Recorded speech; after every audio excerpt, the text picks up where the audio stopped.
Hi all, welcome to my YouTube channel Know About Embedded System. In today's video, we're going to understand one of the very important protocol that is called as SPI, or we will also call it SPI protocol. So SPI or SPI stands for Serial Peripheral Interface. How this SPI protocol is working in the embedded communication. So what is the working principle of your SPI? So that part we will understand in detail, and also how can we configure the SPI. That part we will discuss in today's video. So let us start the video. Before starting the video, if you are a new viewer to my channel, kindly subscribe my YouTube channel and gain the knowledge on embedded system. Let us start the video here. So SPI, you know that basically it is a protocol. Protocol means, yeah, you can watch my previous video. Protocol is nothing but set of rules which are defined for communication. The protocol, especially the communication protocol, when we say set of rules defined for communication is called as a protocol, right? So SPI protocol is a multi-device communication. So SPI basically, you can see the diagram here. SPI basically master and slave based communication, and you can have multiple devices.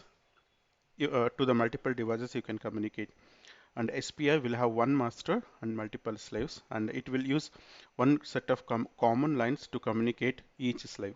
So we will understand in detail about this SPI in the upcoming slides later. So what are the features of your SPI protocol? So we have to understand what are the characteristics of your SPI protocol. One by one we will see here. SPI basically, it is again a serial communication protocol. I told you already. Almost our embedded protocols are serial communication, and it is a synchronous.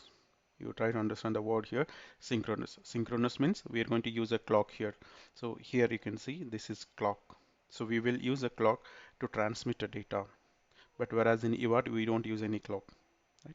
And full duplex. So full duplex means here you can see these two are data lines. So currently what you're seeing here, these two are data lines, MOSI and MISO. What is this MOSI and MISO? I'll explain later.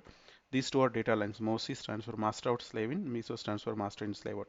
These two lines we're going to use to transmit and receive the data from master to slave and slave to master. And it uses 4 bytes SPI. You can say at least it will use 4 lines. Okay, it's not mandatory that it has to use always 4. Minimum it will have at least 4 lines. You can see here. So these 4 lines will be using, one is SCK, nothing but system clock, one is a MISO, and then one is MOSI. At least it has to use 4 lines. Okay, that is what he is telling here. SPI will use 4 wires at least for communication. So SPI will use 4 lines to communicate, and those are all called as SCK, SCLK or SCK we will call. This is called system clock.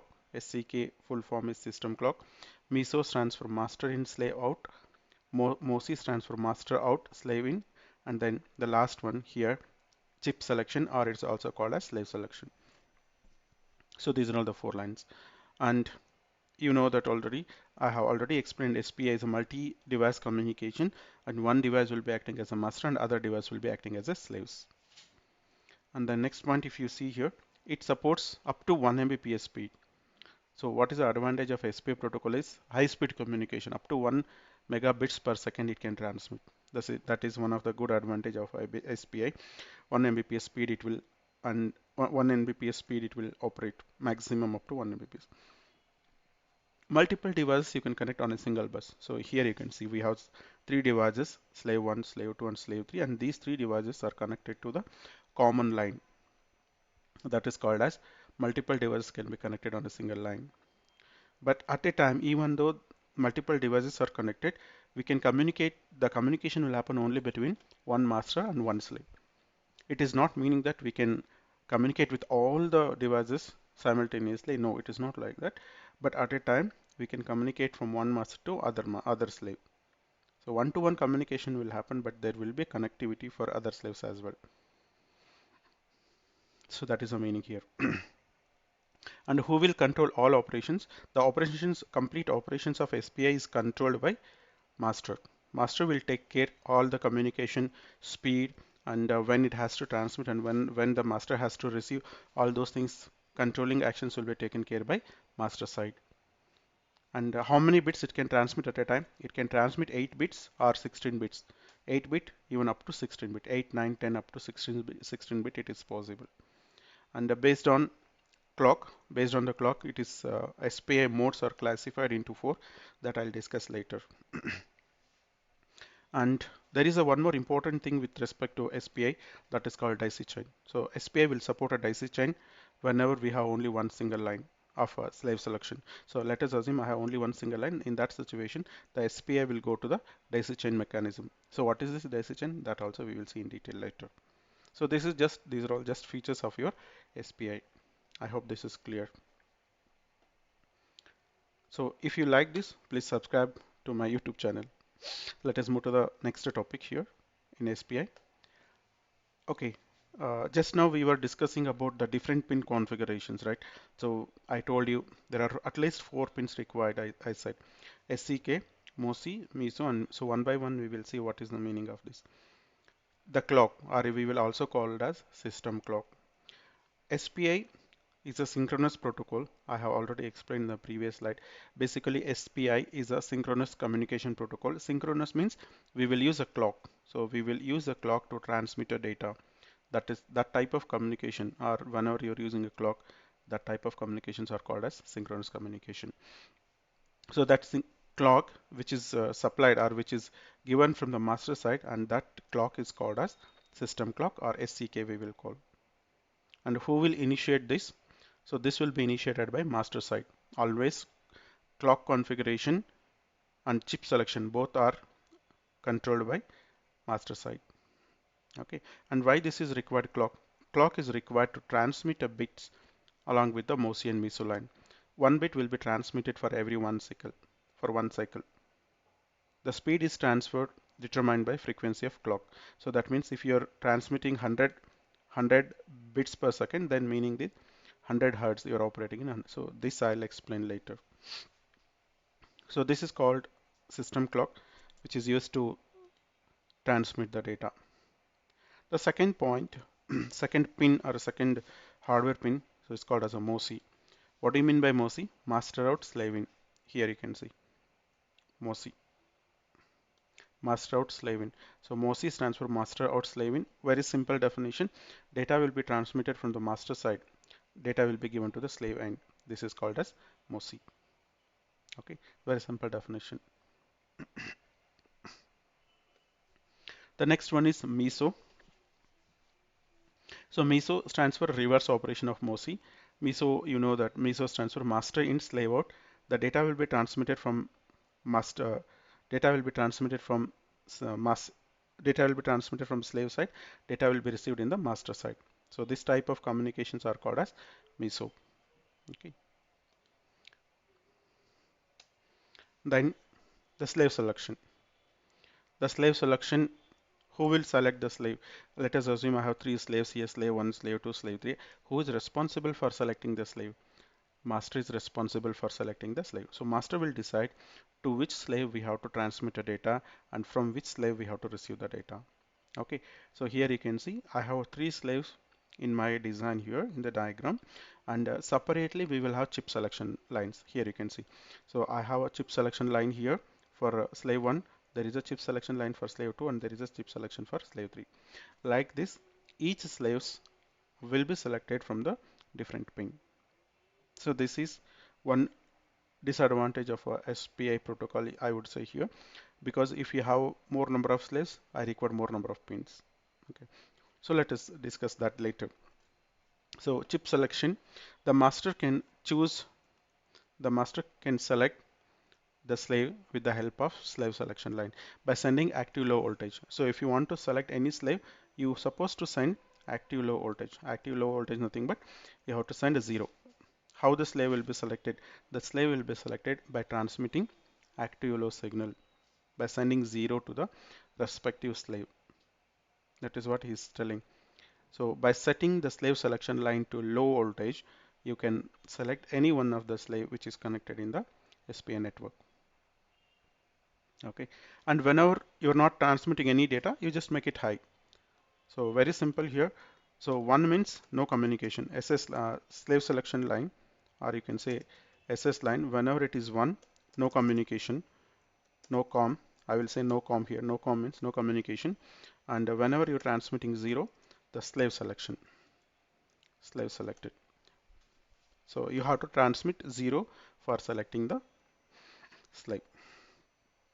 The next point here with respect to SPI here is multiple. If you have, let us assume I have multiple slaves. So in the diagram you can see we have multiple slaves are there. So what you will do, if you have multiple slaves, I have already explained, if you have multiple slaves, what we have to do. So we should have different slave selection line for each slave. That is what you are seeing on the screen. If I have 3 different slaves, and I should have 3 different slave selection lines. With the help of these slave selection lines, I'll be able to select slave number 1, slave number 2, and slave number 3.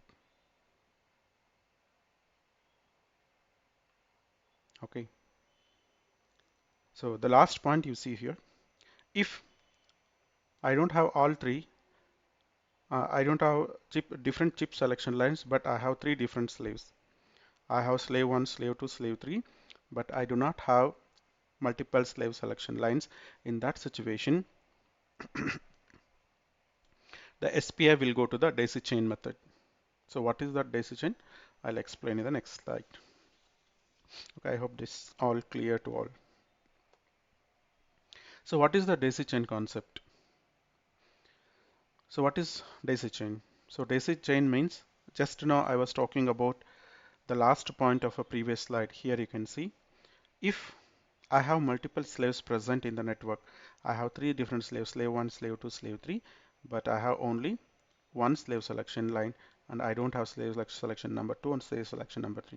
If I do not have multiple slave selection lines and I have multiple slaves in the network, then the SPI has to be designed in the daisy chain method. This is also one of the interview topic.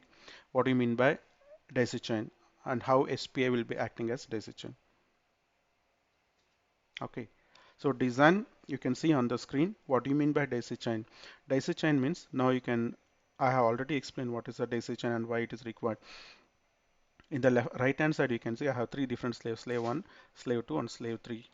But in the left hand side, I have only one master, but I have only one slave selection line. If you have, in this scenario, if your design is required in this such type of design, such type of implementation, then we have to go for daisy chain method. So what this daisy chain? Daisy chain talks about, I'll be using single chip selection line for all 3 slaves.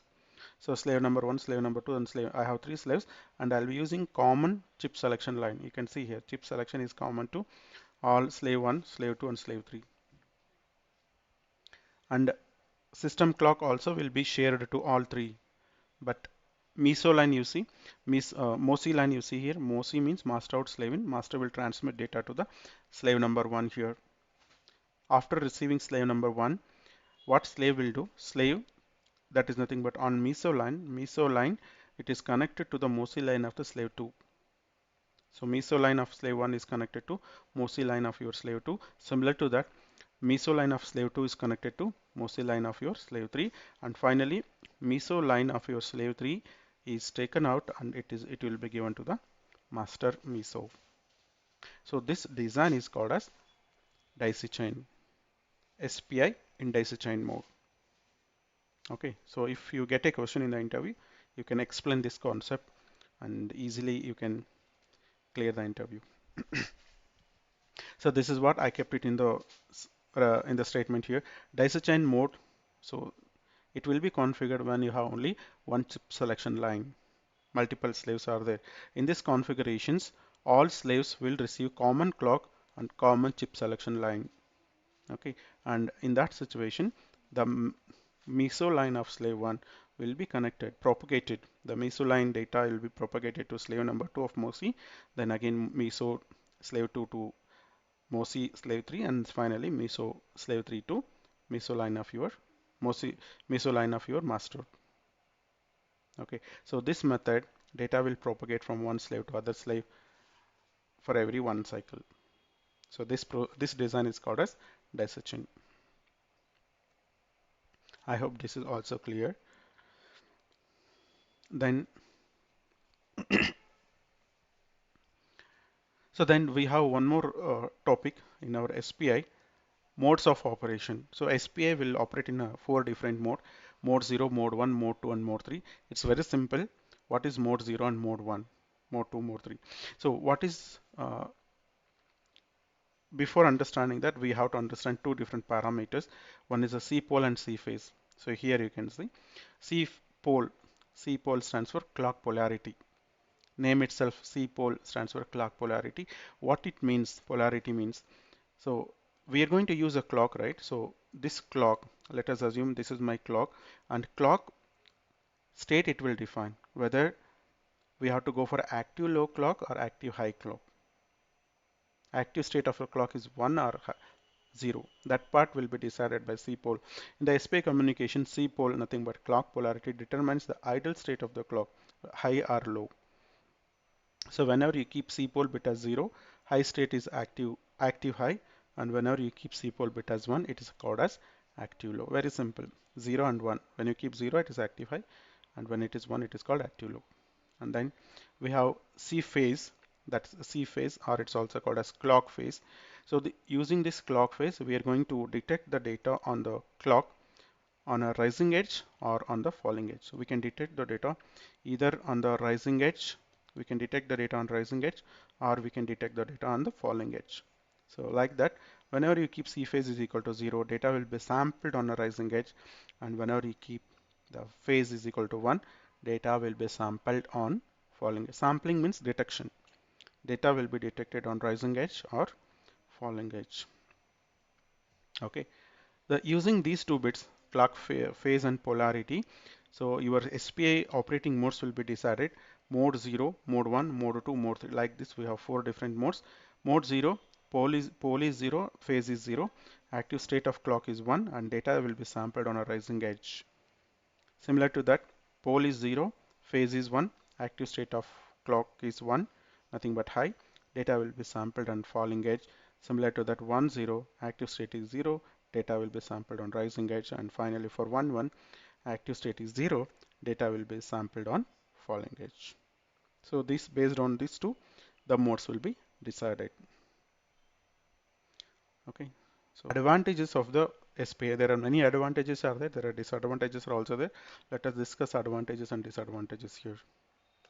What are the advantages? There are many advantages with respect to SPI protocol. The first advantage is basically it is a full duplex communication protocol.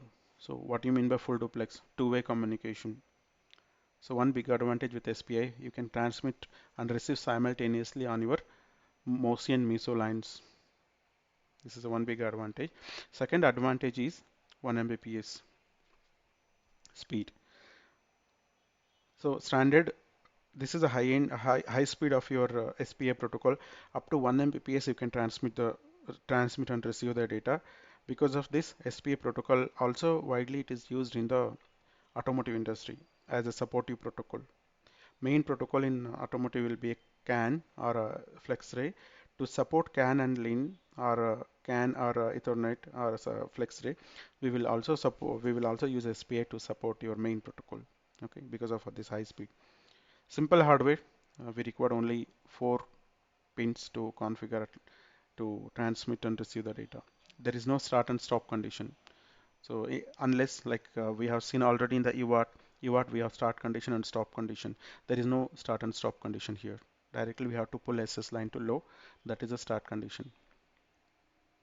Flexible configuration. So with the help of your C pole and C phase, you can configure your clock polarity and different operating modes like mode 0, mode 1 and all based on your requirement. Okay. And design, the programming will be very less, low processing overhead. Processing overhead is nothing but programming concept. Programming will be very easier compared to any other protocol, very easy to develop the code. So very few registers are there, only around 6 to 8 registers are there. So if you know those registers, easily you can develop the code. So these are all the big advantages of your SPI. In spite of these advantages, there are some disadvantages also there with respect to SPI. These are all the major drawbacks. There is no error checking mechanism. There is no any error checking mechanism. So we have seen, at least in the UART, we have parity check. but in the SPI there is no any error checking mechanism, and also there is no any acknowledgement like I2C. In I2C we have acknowledgement for every successful or failure transmission, but here there is no any acknowledgement, and even there is no any parity bit present in the SPI. And second major advantage is SPI is designed only for shorter distance, less than 1 meter, sometimes not even less than 1 meter. It is used within the board, within 50 to 10 to 50 centimeter distance we will use. So it is a short distance, and you cannot use this protocol for a longer distance. The third major drawback is if you have more number of slaves. Let us assume I have 10 different slaves. In that situation, you should have at least 10 selection lines. This is actually big advantage with respect to SPI. Big disadvantage of your SPI. If you have multiple slaves, you should have 10 slave selection lines along with the regular MOSI, MISO, and clock line. So this is the third major drawback. And the fourth major drawback is you can have only single master. So if you want to connect multiple master means that will create an error that's called as a mode fault. So in our SPI, you can have only one masters. Multiple masters are not allowed. Multiple slaves are allowed, but not multiple masters. Okay, so this is all about SPI characteristics we have explained, its operating principle we have explained, and many things we have explained. Okay, so I hope this video is informative to all. So if you feel that this is very informative, click on like button and subscribe to my YouTube channel and gain the knowledge on embedded system.